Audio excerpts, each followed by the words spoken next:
Hello friends, welcome to SSD Educational Classes and I am your friend कशिश मेहरा।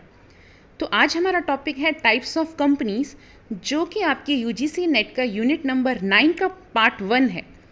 यहाँ पर हम companies act 2013 के हिसाब से पढ़ने वाले हैं कि नई नई कंपनीज कौन सी हमने यहाँ पर ऐड की हुई है। तो लेकिन उससे पहले हमें चाहिए एक brief introduction about the company and it's type. What is company? A company means a company incorporated under this act or under any previous company law। ये रहता है सेक्शन 220 के हिसाब से। तो कंपनी क्या है? ऐसी कंपनी या ऐसी इंस्टीट्यूशंस जो हमने इनकॉर्पोरेटेड मीन्स रजिस्टर्ड किए गए हैं किसी भी कंपनी एक्ट के लॉ के अंतर्गत या फिर कोई प्रीवियस लॉ अगर है तो उसमें। In other word, company is an incorporated association which is an artificial person. Company एक आर्टिफिशियल पर्सन है जो क्रिएटेड बाय लॉ है और जिसकी एक अलग से सेपरेट एंटिटी होती है और with a perpetual succession and a common seal. Perpetual succession का मीन्स होता है कि कंपनी कभी नहीं मरती, वो कभी नहीं डाई होती, कंपनी में लोग आते हैं और जाते हैं। तो company always work with its common seal. तो आइए देखते हैं types of company on the basis of liability. Company limited by shares, इसका सेक्शन है 222। तो जैसे कि हमने देखा कि हमें यूजीसी नेट की तैयारी करनी है तो हमें यहाँ पे सेक्शंस भी ध्यान में रखने हैं और हर एक कंपनी का मीनिंग भी ध्यान में रखना है। जब हम बात कर रहे हैं company limited by shares, it means liability of member of the company is limited by its memorandum of association, जिसको हम बोलते हैं MOA, to the amount if any. तो यहाँ पर ऑलरेडी मेमोरेंडम में ये स्पेसिफाई किया जाएगा कि कंपनी के अगर लिमिटेड बाय शेयर्स हैं तो कितने शेयर्स हैं, if any, unpaid on the share held by them. और वहीं दूसरा जो टाइप है वो है company limited by guarantee, it is according to section 221। अगर हम बोल रहे हैं कंपनी लिमिटेड बाय गारंटी तो इसका मतलब क्या होता है? Liability of its member limited by the memorandum to such amount as the members में respectively undertake to contribute to the assets of the company in the event of its being wounded up। It means जब company अगर बंद हो रही है या wind up का समय है तो एक पर्सन को कितनी गारंटी के हिसाब से उनको पैसे देने पड़ेंगे। इट मीन्स कंपनी को जब लिमिटेड बाय गारंटी जब वो कंपनी शेयर सेल करती है तो वो पर्सन यहाँ पे गारंटी देता है कि कंपनी जब बंद होगी तो उसको एक स्पेसिफिक अमाउंट उनको पे करनी पड़ेगी। Member can not be called up to contribute beyond its stipulated sum. जब हमने गारंटी वर्ड बोला है तो जितनी की गारंटी देंगे उतनी ही गारंटी अमाउंट एक पर्सन को वहाँ पे कंट्रीब्यूट करनी है। अनलिमिटेड कंपनी सेक्शन 292 के अकॉर्डिंगली एक ऐसी कंपनी होती है जहाँ पे कोई लिमिट नहीं रहती लाइबिलिटी की, no limit on the liability of members. The liability ceases when he cease to be a member. आपकी लाइबिलिटी तब खत्म हो जाती है जब आपकी मेंबरशिप भी खत्म हो जाती है।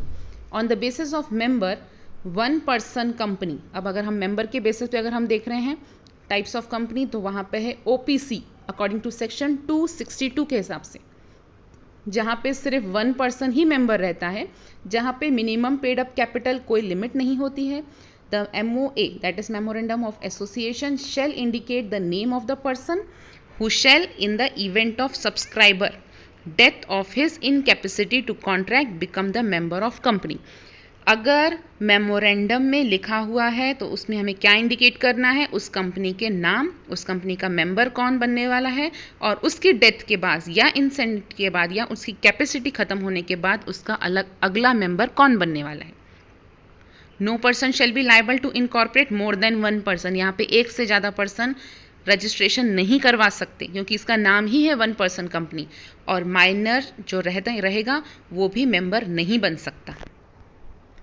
Such company cannot be incorporated or converted into company under section 8 of the act, though it may be converted to private or public companies in certain cases।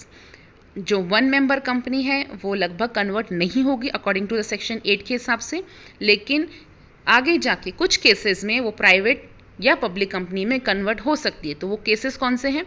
Such company can not carry out NBFC activities including investment in securities of any body corporate. अगर body corporate की बात कर रहे हैं तो यहाँ पर अगर वो कंपनी किसी कॉर्पोरेटिव बॉडी में काम करती है, इन्वेस्टमेंट इंश्योरेंस में काम करती है तो ही वो तो वो कैरी नहीं कर सकती। Here the member can be the sole member and director, यहाँ पे वन मेंबर जो रहेंगे वही सोल है, वही मेंबर है, वही डायरेक्टर है, तो ये रहेगी वन मेंबर कंपनी के हिसाब से।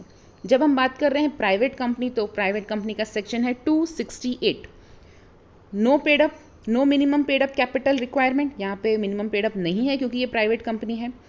मिनिमम नंबर्स ऑफ मेंबर कम से कम 2 अगर प्राइवेट कंपनी है, अगर 1 पर्सन कंपनी है तो 1। मैक्सिमम नंबर 200, ये क्वेश्चन बहुत बार एग्जाम में यूजीसी नेट में पूछा जाता है, जो कि है 200 excluding present employ cum member and while cum member. यहाँ पे जो ऑलरेडी मेंबर्स यहाँ पे काम कर रहे हैं उनको हटाकर 200 मैक्सिमम मेंबर्स हो सकते हैं। Right to transfer share restricted, यहाँ पे प्राइवेट कंपनी को शेयर रिस्ट्रिक्शन का ट्रांसफर करना मना है। Prohibited on invitation to subscribe to securities of the company, हम किसी और कंपनी को भी सब्सक्राइब करने के लिए मना करेंगे, प्रोहिबिटेड रहेगा यहाँ पे। Small company is a private company, OPC can be formed only as a private company, 1 person company जो हमने अभी रूल्स पढ़े उसके 1 पर्सन कंपनी सिर्फ प्राइवेट कंपनी में ही कन्वर्ट हो सकती है। एक छोटी सी कंपनी, एक स्मॉल कंपनी भी प्राइवेट कंपनी बन सकती है। अब हम देख रहे हैं public company according to this section, यहाँ पे है सेक्शन 271 के हिसाब से public company is not a private company and article do not have restricting clause. Private company, जब पब्लिक कंपनी में जो रूल्स रेगुलेशंस रहेंगे वो थोड़े से रिस्ट्रिक्शन क्लॉज के साथ रहेंगे। यहाँ पे शेयर इजीली ट्रांसफरेबल किया जा सकता है, मिनिमम पेड अप कैपिटल की रिक्वायरमेंट नहीं है, मिनिमम नंबर 7 होने चाहिए और मैक्सिमम में भी कोई लिमिट नहीं है। Subsidiary of a public company is deemed to be a public company, अगर कोई कंपनी पब्लिक कंपनी की ही सब्सिडरी है तो वो भी पब्लिक कंपनी ही कहलाती है। अगर हम देख रहे हैं on the basis of control, तो 2 कंपनियां रहती हैं, एक है होल्डिंग एंड और दूसरी है सब्सिडरी कंपनी। होल्डिंग कंपनी का सेक्शन है 246, holding company in relation to 1 और more other companies means a company of which such companies are subsidiary company. In short अगर हम कहें तो होल्डिंग कंपनी वो कंपनी रहती है जो दूसरे कंपनी के शेयर्स या एसेट को एक्वायर कर लेती है मोर देन 51%। और subsidiary company means a company in which the holding company, जिस कंपनी ने उस कंपनी के सब कुछ हाथ में कंट्रोल कर लिया है, मतलब उसके हाथ में क्या क्या है, control the composition of board of director. Subsidiary company के सभी board of director holding company के साथ जुड़े हुए हैं, या एक्सरसाइज और control more than 1/2 of the total share. ऐसी कंपनी जिसके पास मोर देन 51% शेयर हैं वो होल्डिंग कंपनी कहलाती है, और जिसके पास 51 से कम शेयर्स हैं वो उसकी सब्सिडरी कंपनी बन जाती है। Capital either at its own or together with 1 or more of its subsidiary companies.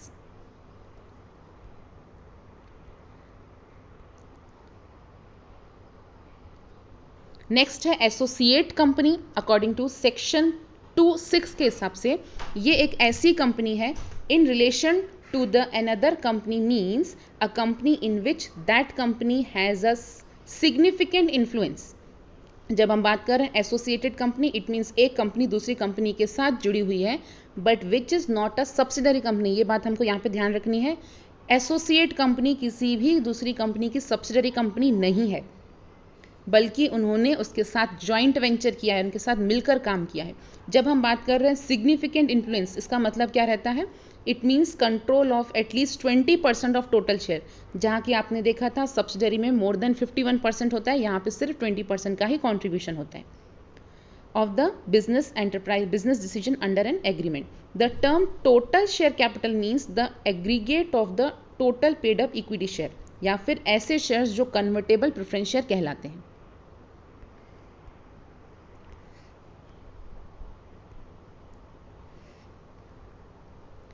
Next है on the basis of access of capital. अब कैपिटल के बेसिस पे अगर हम कंपनी डिवाइड कर रहे हैं तो यहाँ पर 2 प्रकार की कंपनी है, that is first is listed company and second is unlisted company. Listed company मतलब वो कंपनी होती है जिसके शेयर को हमने लिस्ट किया है या रजिस्टर किया है किसी भी रिकॉग्नाइज्ड स्टॉक एक्सचेंज में, तो उसे हम कहते हैं लिस्टेड कंपनी। लिस्टेड कंपनी का सेक्शन है सेक्शन 252, और अनलिस्टेड कंपनी वो जिसको हमने रजिस्टर नहीं किया है किसी भी स्टॉक एक्सचेंज में। इसके अलावा बहुत सारी अदर कंपनीज भी हैं, जैसे हम देख सकते हैं गवर्नमेंट कंपनी। इसका सेक्शन है 245। गवर्नमेंट कंपनी वो कंपनी होती है जिसका पेड अप कैपिटल गवर्नमेंट ने पे किया है और मोर देन 51% पैसा गवर्नमेंट का लगा है। It may be central government और स्टेट गवर्नमेंट या फिर दोनों ने मिलाकर दिया है। Include a company which is subsidiary company of government company. इसके अलावा होती है स्मॉल कंपनी जिसका सेक्शन है सेक्शन 285।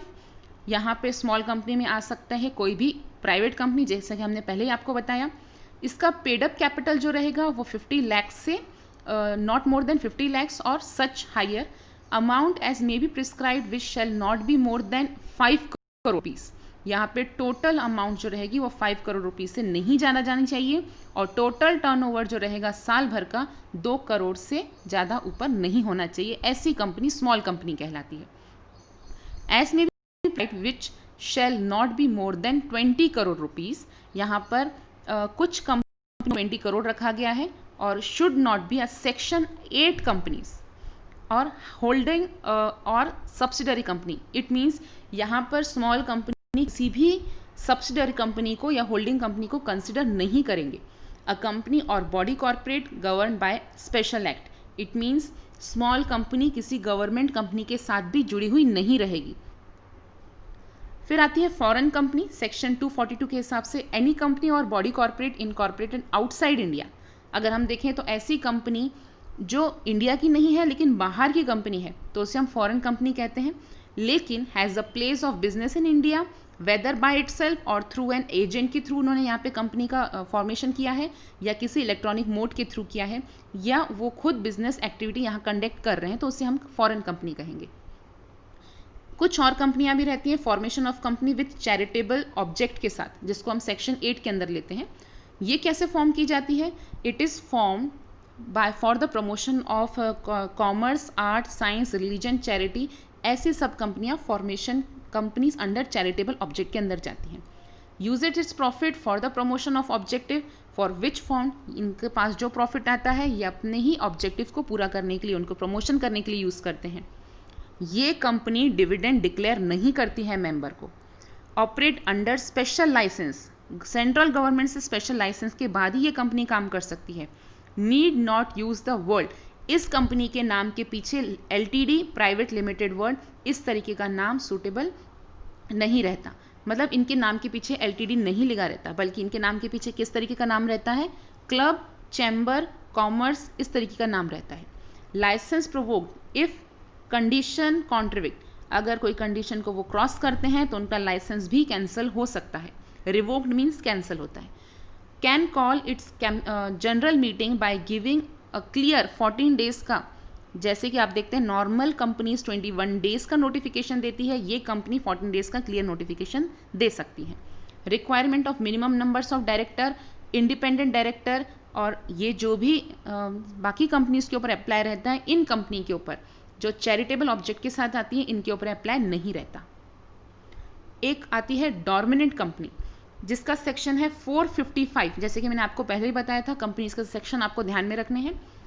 फॉर्म्ड एंड रजिस्टर्ड, ये कंपनी को रजिस्टर करना पड़ता है। फॉर अ फ्यूचर प्रोजेक्ट, ऐसी कंपनी जिसको फ्यूचर के प्रोजेक्ट के लिए रजिस्टर करना पड़ेगा। और to hold an asset of intellectual property, इनके क्यों हमको रजिस्ट्रेशन करना है कि हम कोई भी जो काम या कोई भी हम जो प्रोजेक्ट बनाने वाले हैं वो फ्यूचर में रहेगा या फिर कोई इंटेलेक्चुअल प्रॉपर्टी पे जो प्रोजेक्ट रहेगा उनके लिए कंपनी हम रजिस्टर करते हैं। And has no significant accounting transaction, इनको अकाउंटिंग ट्रांजेक्शन मेंटेन करने की इतनी नीडेड नहीं रहती। सच अ कंपनी और an inactive company may make an application to the register in prescribed manner for obtaining the status of dominant company. ऐसी company जो inactive है, ऐसी कंपनी जिनका रजिस्ट्रेशन अभी भी बाकी है, वो चले जाएंगी डोमिनेंट कंपनी में। एक है निधि कंपनीज, जो सेक्शन जाता है सेक्शन 406 के लिए।